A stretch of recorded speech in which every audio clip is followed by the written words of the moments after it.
Hello friends, मैं संदेश अपने यूट्यूब चैनल पर आप सभी लोगों का बहुत बहुत स्वागत करता हूं।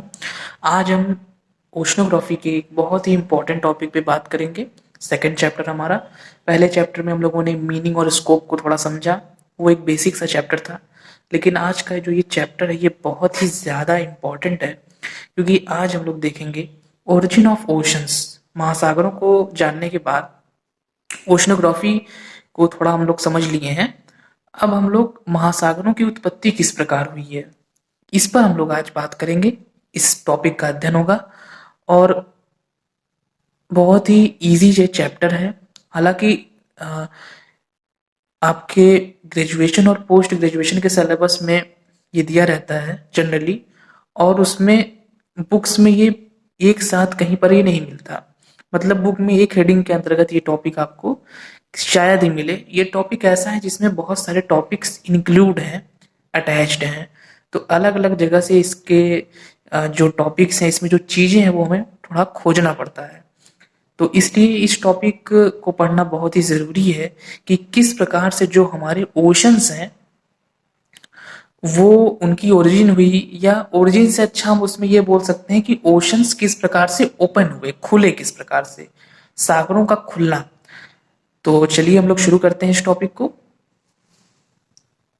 और पहले की तरह अगर इस टॉपिक से रिलेटेड कोई भी आपको मैटर चाहिए, पीडीएफ चाहिए, या यूजीसी नेट जेआरएफ जो कि एग्जाम की डेट आ चुकी है उससे रिलेटेड कोई भी आपकी क्वेरी हो, कुछ जानकारी चाहते हो, तो इस ईमेल आईडी पे ईमेल कर सकते हैं और आप मुझसे कांटेक्ट भी कर सकते हैं उसी के माध्यम से। सामने आपके एक फिगर दिख रहा होगा, ये है पैंजिया की स्थिति। बहुत सारे लोग सोच रहे होंगे कि हम पैंजिया पे कहाँ पहुंच गए। तो पैंजिया से ही हम इसको स्टार्ट करेंगे। बेसिक कॉन्सेप्ट को हम आज समझेंगे इस टॉपिक के लिए। पैंजिया, पैंजिया से आप सभी लोग परिचित होंगे। पैंजिया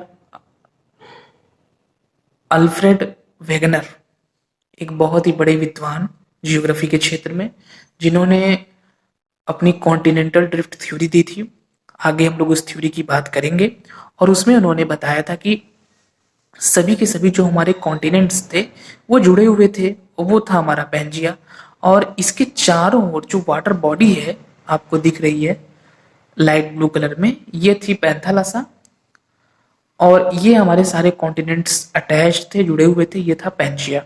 तो पैंजिया इतना सभी लोग जानते होंगे, ऐसी मुझे उम्मीद है। ये लगभग 200 मिलियन वर्ष पूर्व पैंजिया की स्थिति है, जो कि वेगनर महोदय ने अपने सिद्धांत में बताया। अब आगे चल के हुआ क्या, बेसिकली दोस्तों, ओरिजिन ऑफ ओशंस, महासागरों की उत्पत्ति हम लोग जो पढ़ते हैं वो हम लोग प्लेट टेक्टोनिक और कॉन्टिनेंटल ड्रिफ्ट थ्योरी और प्लेट टेक्टोनिक थ्योरी, इन दो थ्योरीज के माध्यम से हम लोग महासागरों की ओरिजिन या महासागरों के खुलने, महासागरों की उत्पत्ति, इसको हम लोग उसी के उन्हीं दो सिद्धांतों के माध्यम से डिफाइन करने का प्रयास करते हैं।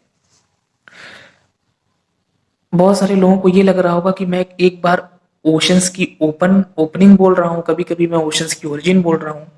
तो ध्यान अगर आप देंगे तो आपको पूरी बात यहीं पे समझ में आ जाएगी कि ये लैंड मास है, ये बात ठीक है।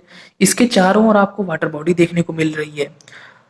ओरिजिन और ओपन, अगर मैं यहाँ पे ओपन शब्द का प्रयोग करता हूँ तो उसमें क्या होगा कि मान लीजिए नॉर्थ अमेरिका थोड़ा सा इधर खिसक जाए, साउथ अमेरिका थोड़ा सा इधर खिसक जाए, तो ये जो पानी है, ये पानी थोड़ा सा यहाँ चला आएगा और उस वाटर को हम कुछ ना कुछ नाम दे देंगे।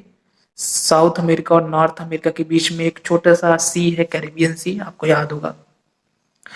तो बेसिकली जो वाटर है ये थोड़ी सी ध्यान से समझने वाली चीज है कि ये जो पानी आप देख रहे हैं इस चारों ओर, जनरली हम लोग एक किताबी भाषा में यहाँ पे बात नहीं कर रहे हैं। ये जो वाटर है, वाटर वही है। अटलांटिक ओशन का ऐसा नहीं है कि अटलांटिक ओशन का अलग वाटर है और पैसिफिक ओशन का अलग वाटर है। अगर आप ध्यान से देखेंगे तो वाटर वही है, लेकिन वो जो वाटर है वो वाटर अलग अलग स्थान पे उसका नाम अलग अलग है। केवल एक तरफ उसको हम आर्कटिक ओशन बोल देते हैं, एक तरफ हम उसको southern ocean, Atlantic ocean, Pacific ocean, फिर इंडियन ओशन। हमने बस उसका नामकरण कर दिया है केवल। अलग अलग ओशंस का हम लोगों ने नामकरण किया हुआ है, वो आगे हम लोग डिस्कशन करेंगे। तो ये पहली बात तो हो गई आपकी पैंजिया की, कि पैंजिया में क्या था कि ये सारे के सारे जुड़े हुए थे। अब जब ये पूरे के पूरे जुड़े हुए थे और इनके चारों ओर था पैंथालसा, अब आगे क्या होगा कि आपने कॉन्टिनेंटल ड्रिफ्ट थ्योरी में भी पढ़ा होगा और प्लेट टेक्टोनिक थ्योरी में भी ये बात बताई गई है कि इनमें जो है क्या हुआ, प्रभाव हुआ, मूवमेंट हुआ, और जो आज हम विश्व की स्थिति देखते हैं वर्ल्ड मैप पर, वह स्थिति आज जाके हमें देखने को मिली है। और उस स्थिति तक आने में बहुत ज्यादा समय लगा है। काफी समय के पश्चात जो है आज जो हम north America, south America, Europe और अफ्रीका, फिर इधर एशिया, इधर ऑस्ट्रेलिया, इधर इंडिया, ये पूरा जो हम आज का जो हमारा वर्ल्ड मैप है, उसको आने में बहुत ज्यादा समय लगा है उस स्थिति तक पहुंचने में। पहले ये वाली स्थिति थी। तो यहीं से हम ओशन का जो खुलना है, ओशन की जो ओपनिंग है, उसको समझ सकते हैं। जैसे ये एटलस का मैप है, इसमें आप ध्यान से देखिएगा, ये अटलांटिक ओशन है, ये पैसिफिक ओशन है, ये इंडियन ओशन है, सदर्न ओशन, आर्कटिक ओशन। अब आप थोड़ा कल्पना करिए कि ये सारे के सारे जो लैंड मास हैं, ये जुड़े होते आपस में, बीच में बिल्कुल भी स्पेस ना होता, ये स्पेस ना होता, ये स्पेस ना होता, तो उस स्थिति में क्या होता, उस स्थिति में ये स्थिति बनती कि इसके चारों ओर सिर्फ एक वाटर बॉडी होती और ये सारे के सारे कंबाइंड होते। ठीक, लेकिन वैसा था, अभी हमने पिछले वाले फिगर में देखा कि वैसी स्थिति 200 मिलियन वर्ष पूर्व पैंजिया की स्थिति में वही वाली स्थिति थी कि बीच में पैंजिया था। पैंजिया कुछ और नहीं था, पैंजिया यही सारे कॉन्टिनेंट आपस में जुड़े हुए थे और उसके चारों ओर पैंथालसा था, एक बहुत ही बड़ी वाटर बॉडी थी। लेकिन धीरे धीरे पैंजिया में जब विभाजन हम देखने को, जब हम पैंजिया का विभाजन देखते हैं, तो उसमें क्या हुआ, नॉर्थ अमेरिका इधर चला गया, साउथ अमेरिका इधर चला गया, अफ्रीका इधर चला आया, इंडिया यहाँ सेट हो गया अफ्रीका से टूट के, मेडागास्कर यहाँ चला आया, ऑस्ट्रेलिया इधर चला गया, और फाइनली आज का जो हमको विश्व कुछ इस प्रकार का देखने को मिलता है। तो इस वाले एरिया का जो वाटर है उसको हमने अटलांटिक ओशन नाम दे दिया, इस एरिया का जो वाटर है इसको हमने पैसिफिक ओशन कह दिया, और इधर का जो इंडियन ओशन है, ये इंडियन ओशन है हमारा। अब इसमें भी आप ध्यान से अगर देखें तो हर सारा जो सागरों का भी नामकरण इसी प्रकार से किया गया है। जैसे यहाँ कैरेबियन आइलैंड्स हैं तो यहाँ पे कैरेबियन सी है आपका। तो इससे एक चीज हमें ये समझ में आ रही है कि ओरिजिन ऑफ ओशन कोई बहुत ही नई चीज नहीं है। ओरिजिन ऑफ ओशन केवल यही है कि पहले क्या था, पैंथालासा था और पैंजिया था, लेकिन बाद में पैंजिया के टूटने से जब गैप बन गए, क्योंकि पहले ये खाली स्थान नहीं रहा होगा, जब सब जुड़े रहे होंगे तब तो ये पूरा भरा रहा होगा, लेकिन जब पैंजिया टूटा तो यहाँ गैप बन गया, और इस गैप में जब पानी भर गया तो वो अटलांटिक ओशन हो गया। यहाँ पर पहले आप सोचिए कि जब इंडिया और अफ्रीका सटे थे तो अरेबियन सी नहीं रहा होगा, लेकिन इधर खाली स्थान बना तो यहाँ आपका अरेबियन सी हो गया। तो इस प्रकार से केवल कॉन्टिनेंट्स के दूर जाने के दौरान अलग अलग क्षेत्र खाली हुए, उसमें पानी भरता चला गया, और उससे फिर हम आज जो अलग अलग ओशंस देखते हैं बेसिकली वो वही है। पहले क्या था, पहले पैंथालासा वाली चीज थी, पहले पूरी एक ही वाटर बॉडी थी, पहले इतनी ढेर सारी वाटर बॉडी नहीं थी। अब की क्या कंडीशन है, अब चूंकि पूरा बिल्कुल एक लैंड मास आपका एक इधर चला गया, एक इधर चला आया, और अलग अलग जगह लैंड मास चले गए, और वहां पर जो वाटर बॉडी आ गई, क्योंकि वाटर तो पहले से था ही, बस वाटर को एक अपना स्थान लेना था, और वाटर को स्थान तभी मिल पाएगा जब वहां पे थोड़ा गैप बनेगा। और गैप कैसे बना, गैप इसलिए बना क्योंकि पैंजिया में हमारा विभाजन हुआ। तो ये बहुत ही सिंपल सा कॉन्सेप्ट है। यहाँ पे आपको एक चीज और समझनी होगी, बहुत सारे लोग इसमें डाउट में होंगे कि क्या प्लेट टेक्टोनिक थ्योरी में भी बताया गया है पैंजिया के बारे में। तो जी हाँ, बिल्कुल, प्लेट टेक्टोनिक थ्योरी अगर आप पूरी पढ़ेंगे, ऊपर ऊपर पढ़ेंगे तो ये चीज नहीं मिलेगी आपको, लेकिन आप कोई भी जियोमॉर्फोलॉजी की बुक उठाइएगा, सविन सिंह सर की या कोई और भी बुक, कोई स्टैंडर्ड बुक या कोई इंग्लिश राइटर की बुक अगर आप उठाएंगे तो वहां पे आपको मिलेगा कि वैलेंटाइन व मूर्स इन दो विद्वानों ने महासागरों के प्रारंभ से आज तक के इतिहास की पुनर्रचना का प्रयास किया है और बताते हैं कि 700 मिलियन वर्ष पहले एक पैंजिया फर्स्ट था जो हम लोगों ने देखा पहले। 600 से 500 मिलियन वर्ष पहले वो टूटा, ब्रेकिंग हुई उसकी।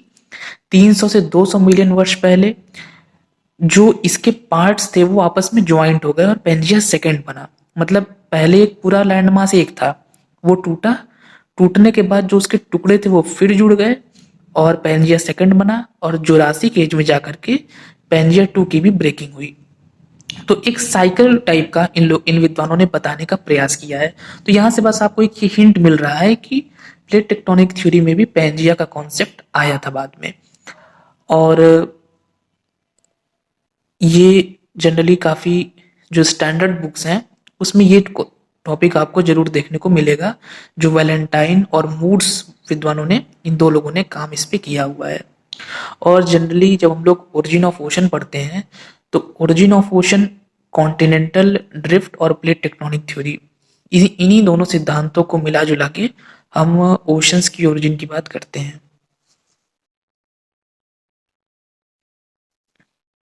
बस इसमें डिफरेंस ये है कि अल्फ्रेड वेगनर ने 1912 से 15 के बीच में और बाद में उनकी थ्योरी का जो विस्तार, जो थ्योरी उनकी फेमस हुई वो 1920 के आसपास हुई। वेगनर ने अपना सिद्धांत दिया था कॉन्टिनेंटल ड्रिफ्ट। बात दरअसल वही बताई गई थी, बस प्लेट टेक्टोनिक थ्योरी में कुछ और साइंटिफिक तरीके से उस चीज को बताया गया। और प्लेट टेक्टोनिक थ्योरी का टाइम पीरियड भी 1960 से जो 70 का दशक है वो वाला टाइम पीरियड है। प्लेट टेक्टोनिक थ्योरी में अलग बलों की बात बताई गई है, लेकिन कहीं ना कहीं जो इस क्षेत्र में शुरुआत हुई वो कॉन्टिनेंटल ड्रिफ्ट थ्योरी से ही हुई। तो अगर आपको ये आंसर लिखना है महासागरों की उत्पत्ति, तो आपको थोड़ा सा पेंजिया वाले कॉन्सेप्ट को बताते हुए उसके बाद आपको ये जो वैलेंटाइन और मूड्स का काम है इसको जरूर शामिल करना पड़ेगा। और प्लेट टेक्टोनिक थ्योरी और कॉन्टिनेंटल ड्रिफ्ट थ्योरी दोनों को कंबाइंड करके आपको इसका एक अच्छा आंसर लिखना पड़ेगा। ये फिगर इस आंसर के लिए बहुत ही ज्यादा इंपॉर्टेंट है, क्योंकि इसमें अगर आप ध्यान से देखेंगे तो पहला ट्रियासिक युग 200 मिलियन वर्ष पहले का फिगर है जब ये वाली स्थिति थी। अब आप देखिए एक ही लगभग वाटर बॉडी है, ज्यादा गैप्स नहीं है। अब यहाँ आप देखिए नॉर्थ अमेरिका और यूरोप, यूरेशिया पूरे जुड़े हुए हैं, तो यहाँ अटलांटिक ओशन का कोई डेवलपमेंट ही नहीं है। अब आप देखेंगे दूसरा ट्रियासिक युग के जो अंतिम समय फेज था लगभग 180 मिलियन वर्ष पहले, फिर अंतिम जुरैसिक आता है, फिर अंतिम क्रिटेशियस का टाइम आता है। अब आप देखिए गैप्स खुल रहे हैं, पानी ये पूरा पानी है। अब जैसे जैसे जैसे गैप्स खुलते जाएंगे पानी अपना स्थान लेता जाएगा और फाइनली फिर हमको ये वाली स्थिति देखने को मिलेगी। ये वर्तमान स्थिति है और ये आने वाले लगभग 50 मिलियन वर्ष में संभावित कुछ इस प्रकार की स्थिति बनेगी कि आप यहाँ देखें क्या क्या चेंजेस आ गए हैं। नॉर्थ और साउथ अमेरिका जो अभी जुड़े हुए हैं वो जुड़े नहीं रहेंगे, वो टूट जाएंगे। और इधर आपका अफ्रीका भी एशिया से अलग हो जाएगा, जो थोड़ा सा अटैच है वेस्ट एशिया के माध्यम से वो अटैच नहीं रहेगा। और ये पूरा भूमध्य सागर और इधर आपका अरब सागर ये बिल्कुल मिल जाएंगे एक दूसरे से। हालांकि अभी भी मिले हुए हैं। अभी हम लोग जानते हैं कि अरब सागर का एक पार्ट है लाल सागर, जो कि सुएज कैनाल के माध्यम से भूमध्य सागर से जुड़ा हुआ है, बहुत ही इंपॉर्टेंट कैनाल है। लेकिन ये स्थिति 50 मिलियन वर्ष बाद जो संभावित स्थिति है, जो विद्वान बता रहे हैं कि ये पूरा बिल्कुल मिल जाएगा, बीच में कोई भी लैंड मास नहीं रह जाएगा। तो ये एक बहुत ही इम्पोर्टेंट मैप्स हैं कुछ, जिसमें अलग अलग टाइम पे कैसे कैसे चेंजेस आए, कैसे कैसे गैप्स आते गए, उसके बारे में इसमें बताया गया है। और यहाँ से आप इसका पूरा फर्स्ट वाला कौन सा फेज है, सेकंड कौन सा फेज है, ये आप यहाँ से नोट कर सकते हैं। और इस फिगर को बना लीजिएगा आप लोग, क्योंकि इस आंसर के लिए तो ये फिगर बहुत ही ज़्यादा इंपॉर्टेंट है। नेट पर भी ये फिगर आपको आसानी से मिल जाएगा। और बाकी मैंने जितनी भी बुक्स पढ़ी हैं इंग्लिश की, जो भी बुक्स आप ऑनलाइन पढ़ेंगे या हिंदी में, मेरे हिसाब से सबसे अच्छी पुस्तक सविन सिंह सर की है, तो उसमें भी ये फिगर आपको आसानी से जो आपकी समुद्र विज्ञान की किताब है उसमें भी आपको आसानी से फिगर मिल जाएगा। और मुझे जहाँ तक लगता है कि जो फिजिकल जियोग्राफी है सर की, समीन सिंह सर की, उसमें भी ये फिगर दिया गया है, तो वहां से आपको ये फिगर इजीली अवेलेबल हो जाएगा। आप लोग इसका चाहें तो स्क्रीनशॉट ले सकते हैं, और खास करके इसका स्क्रीनशॉट जरूर ले लीजिएगा जो नीचे लिखा हुआ है, क्योंकि यहीं से आपको पता चलेगा कि कौन सा सर्कल में या कौन से फिगर में कौन से युग की बात बताई गई है, 1 से 6 तक। तो फ्रेंड्स फाइनली हम लोग अगर एक समरी की बात करें, लास्ट में अगर हम पूरा इसका कंक्लूजन निकालें इस पूरे टॉपिक का, क्या कॉन्सेप्ट था इसमें आप ध्यान से देखेंगे तो बहुत ही सिंपल सा कॉन्सेप्ट था इसका। बस आपको ये समझना होगा कि पहले, मैं पूरा एक बार रिवाइज करवा रहा हूँ, कि ये सारे के सारे जो लैंड मास थे, जो कॉन्टिनेंट्स आप देख रहे हैं, आप सभी लोग जानते हैं कि पहले ये आपस में अटैच थे, ज्वाइंट थे, जुड़े हुए थे। और वो जो उसको हम कहते थे पेंजिया। और ये जो अलग अलग वाटर बॉडीज आपको दिख रही हैं, ये अलग अलग वाटर बॉडीज का कोई कॉन्सेप्ट नहीं था, कोई अस्तित्व नहीं था, इनकी स्थिति ही नहीं थी, क्योंकि यहाँ कोई गैप ही नहीं था। चारों ओर एक वाटर बॉडी थी और बीच में एक लैंड मास था, जिसको हम लोग पेंजिया और पैंथालासा बोलते थे। पेंजिया हम लैंड मास को बोलते थे और पैंथालासा हम उस वाटर बॉडी को बोलते थे। लेकिन बाद में क्या हुआ, धीरे धीरे उस पेंजिया में हमें विभाजन देखने को मिलता है। और पेंजिया में विभाजन कैसे हुआ, उसकी अगर आप व्याख्या करना चाहेंगे तो फिर आपको कॉन्टिनेंटल ड्रिफ्ट थ्योरी पढ़नी पड़ेगी और प्लेट टेक्टोनिक थ्योरी का डिटेल में अध्ययन करना पड़ेगा। और यहाँ पर हमको सिर्फ ओशंस की ओरिजिन को समझाना है। जब आप कॉन्टिनेंटल ड्रिफ्ट थ्योरी पढ़ेंगे, या आपने पढ़ा भी होगा, हम लोग भी पढ़ेंगे आगे, और प्लेट टेक्टोनिक थ्योरी भी हम लोग पढ़ेंगे, निश्चित आप लोगों ने पढ़ा होगा, क्योंकि वो दोनों सिद्धांत बहुत ही फेमस हैं ज्योग्राफी में, तो वहां से आपको पूरी आइडिया लग जाएगी। लेकिन यहाँ पे हमको उसकी उतनी व्याख्या नहीं करनी है, क्योंकि समय हमारे पास एग्जाम में कम होता है। अगर हम कॉन्टिनेंटल ड्रिफ्ट थ्योरी समझाने लग जाएंगे तो हम मेन अपने टॉपिक से भटक जाएंगे। तो बस आपको वहां अपने यहाँ पे इतना बताना है कि सारे के सारे कॉन्टिनेंट्स जुड़े हुए थे, लेकिन बाद में अलग अलग बलों के कारण, तो आप देख रहे हैं कि एक हिस्सा इधर चला गया, एक हिस्सा इधर चला गया, एक हिस्सा इधर चला गया, अब इधर अफ्रीका आ गया, इंडिया इधर सेट हो गया अपना, सारे अपनी अपनी जगह चले गए, और बीच बीच में गैप बनते गए, खाली स्थान आता गया, और उस खाली स्थान में जो किनारे किनारे जल था वो उस खाली स्थान में भरता हुआ चला गया। और इससे हमारे जो आज अलग अलग तरह के ओशंस हमको देखने को मिलते हैं, उन ओशंस के मिलने के पीछे जो मेन रीजन है वो यही है, पैंजिया का विभाजन और पैंथालासा के जल का अलग अलग स्थानों पर उनका उनका प्रवेश होना, कह सकते हैं वाटर का। और फ्रेंड्स इस टॉपिक को बताने के लिए आपको प्लेट टेक्टोनिक में भी बहुत डीपली जाने की जरूरत नहीं है, तो वो काफी ज्यादा हो जाएगा, तो इतना सफिशिएंट है। और इस वीडियो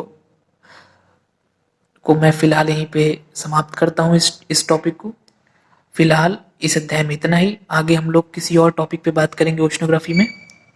थैंक यू फ्रेंड्स।